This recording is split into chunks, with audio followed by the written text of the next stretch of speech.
Big news out of Louisville, Kentucky today when we learned of a new management change for Kentucky Kingdom. Ed Hart, CEO of the park, is transferring things over to Herschend Family Entertainment. If you're unfamiliar with them, they're the current owners and operators of Dollywood, Silver Dollar City, the Newport Aquarium, the Harlem Globetrotters, Wild Adventures, and more. They have a total of 25 properties, which I guess is now 26. In the press conference today, we heard from the Kentucky Governor Andy Beshear, Ed Hart, and representatives from Herschend Family Entertainment, and we learned all about this new acquisition. There's quite a lot to discuss here, so I'm going to do my best to try and run through everything, explain what exactly is going on, and what it all means for the future of this park, because this is huge news, especially if you're familiar with Kentucky Kingdom's past. This is just a brand new layer to add on top of everything that this park has gone through. So let's start at the beginning. What exactly is this? Herschend is expanding their operation. They're based out of Georgia, and they have become the new majority partner of Kentucky Kingdom. They're not acquiring the park, they're acquiring the ability to operate the park. This is the same exact situation from when Six Flags ran things. When they dumped the park in 2009, they couldn't just bulldoze it to the ground like they did Six Flags Astroworld because they didn't own the land. If you've been to Kentucky Kingdom, you know that they're located directly next to the exposition center. They have to work with the fair board on everything. According to a local news article, Herschend paid a base price up front for Kentucky Kingdom,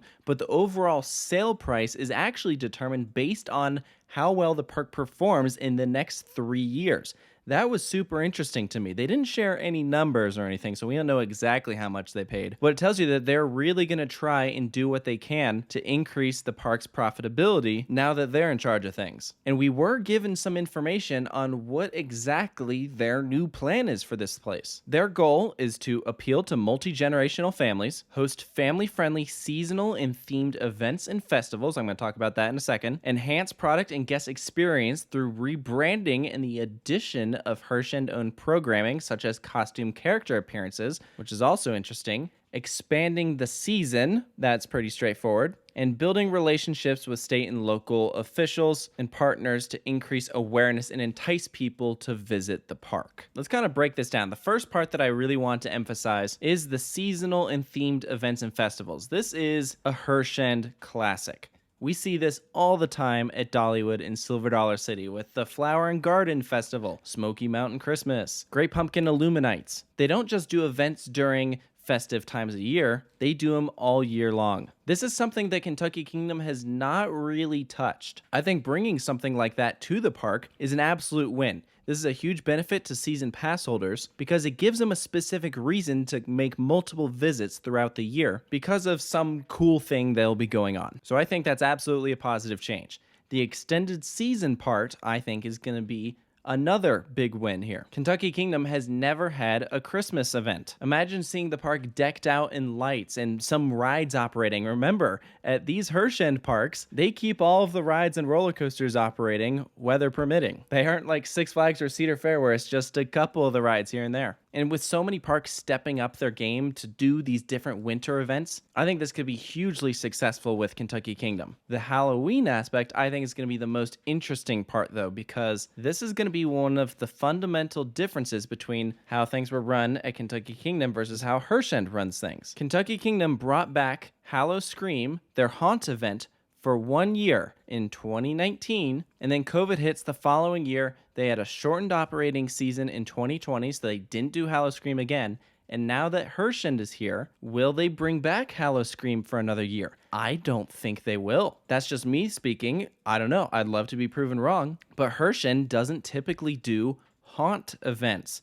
They do family-oriented general October festivals. Could they be replacing Hallow-Scream with something like that? I'm sure they're at least talking about it. So that's one big change I could definitely see happening. Another big point that they mention, Herschend costume character appearances. Herschend does not own the rights to characters like Six Flags and Cedar Fair do with the Peanuts characters or Looney Tunes. DC. The only characters I could think of that they have are the Harlem Globetrotters. Could we see a Harlem Globetrotters like show or walk around experience at Kentucky Kingdom? Maybe. I do think we will be seeing a shift in focus to live entertainment. This park is not exactly known for their shows, and certainly not any singing or dancing shows. So does this mean we'll see some stages set up, some permanent venues built where they can do something like that? I would almost certainly count on it. They do that all the time at Dollywood Dollywood and Silver Dollar City. But here's something you have to keep in mind. They're not going to try and turn Kentucky Kingdom into a theme park like Dollywood or Silver Dollar City. This is still going to be an amusement park. It'll be the same Kentucky Kingdom you know and love, but with some changes added in to improve it for the better.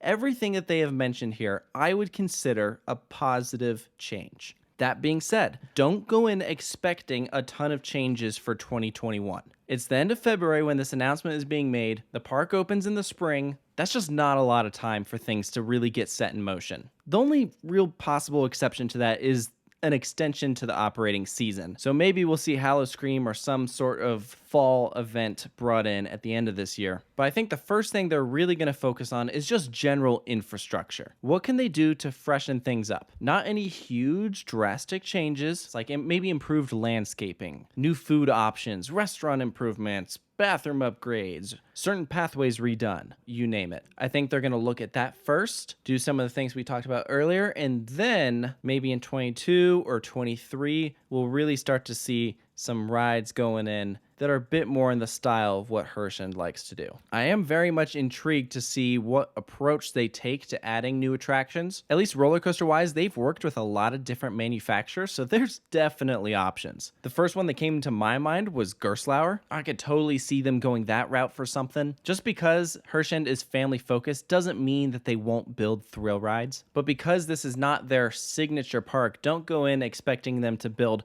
a Mock Rides Extreme spinning coaster or anything. Silver Dollar City and Dollywood are still the crown jewels here. If anything, this does probably mean that in Kentucky Kingdom's investment cycle, they'll be alternating with big roller coasters with Dollywood and Silver Dollar City. So I guess you could look at that as a potential downside for Herschend taking things over, because when you have one specific owner for the park, that is their 100% sole focus. Herschend has a lot of different properties that they have to worry about. Now, you do have a great team that's going to be behind this. So that doesn't mean that Kentucky Kingdom is going to get neglected. The interim park president is Craig Ross. He came from Dollywood. He was there for years working with Jack and Pete Herschend, Dolly Parton, doing everything they can to manage that property, and they did a fabulous job. And not to mention, you still have some of the same team that was running things before, and those teams put together now have to figure out how they're going to run things here, because I doubt they're going to run the park the same as what it was before. It's just something that happens when you have new owners. Think about when Six Flags ran things. What did they do? What has Ed Hart done?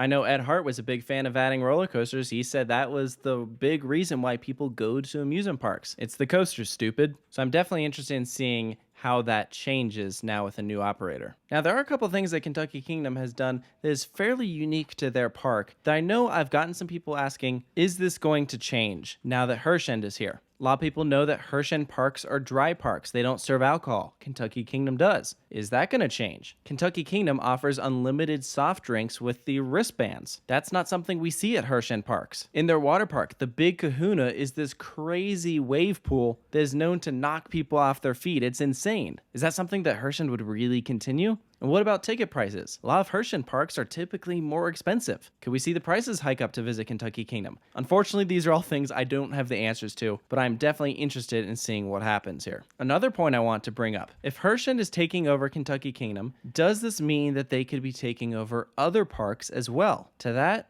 I say possibly. I personally was not surprised by this move. Herschend is currently on a growth by acquisition trend. They're making some big moves. I can guarantee you this was not the first park that they were interested in taking over. And I'm almost willing to bet it won't be the last either. Realistically, if any company was going to take over Kentucky Kingdom, I think this was probably at the top of my list for people I'd want to run it. I mean, we don't want to give it back to Six Flags. Cedar Fair is not going to do it. SeaWorld and Merlin don't really make any sense, and there's just not too many other options out there. And because Herschend is family owned, we don't have to worry about pleasing shareholders. They're going to run things how they want to run things. Ed Hart is through and through a businessman. This was always in his plan to sell it to someone, and I think he absolutely made the right choice by going with Herschend. I have full faith that the future of this park is in good hands. And I really want to thank Ed Hart for all he's done for the park the past several years. I mean, if it weren't for him, this park might have gotten bulldozed to the ground. Him and his team have done an amazing job running things ever since they brought it back in 2014. They've poured millions of dollars, added multiple attractions, done some really great things to this property, turning it around. And I just want to wish the best of luck to the team at Herschend. I really am excited to see what they do in the future. This is an exciting time to be a theme park fan, so I want to hear from you guys. What do you think of this big news here? Is this something that you're excited about? Do you think this was the right move? Post all that down in the comments below. And of course, if you're new to the channel, I'd love if you could subscribe. We do theme park videos about places